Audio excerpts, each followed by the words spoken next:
Thank you, Mr Speaker. I did realise and read in newspapers years ago there was a red Ed in the House of Commons. I didn't quite realise it was the honourable gentleman. But can I also have to try and have a conciliatory tone with the Chief Secretary? Obviously, there's very real concern. Like other members of the House, I've been bombarded with emails from people who are self-employed. And after this crisis is over, I think we really should sort out who is self-employed and who should be directly employed as well. But that's a debate for another time.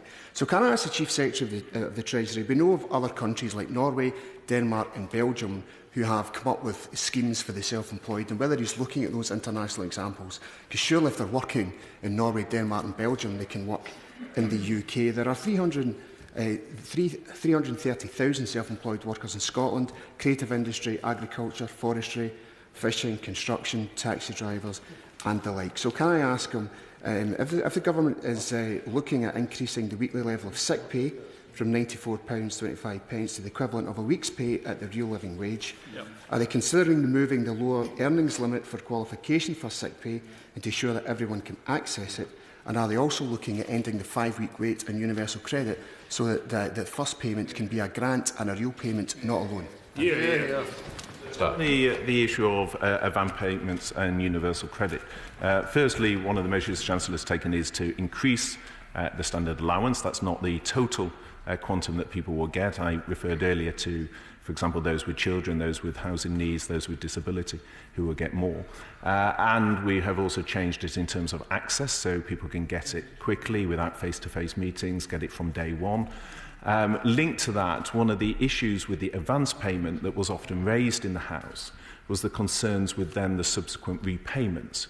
But clearly, with the increase, the £20 a week increase that has been announced for universal credit, that eases in terms of some of the repayment issues, or it gives more within the allowance that will then be addressed in terms of the repayments. So there's been a significant increase in the universal credit, in part to address the issues there. And again, there's some operational complexity around a shift to a grant system because of the way that the IT system within universal credit has been set up. So we've sought to address the concern he refers to through the increase, and of course an advance can still be offered.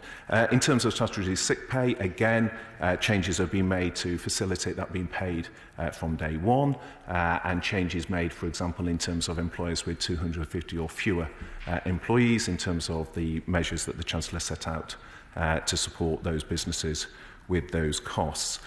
He also mentioned, and this was a point in the previous answer, in terms of simplicity, and let me just clarify the point that I was making. The vast majority of people who are self-employed are suffering. That's what we recognise.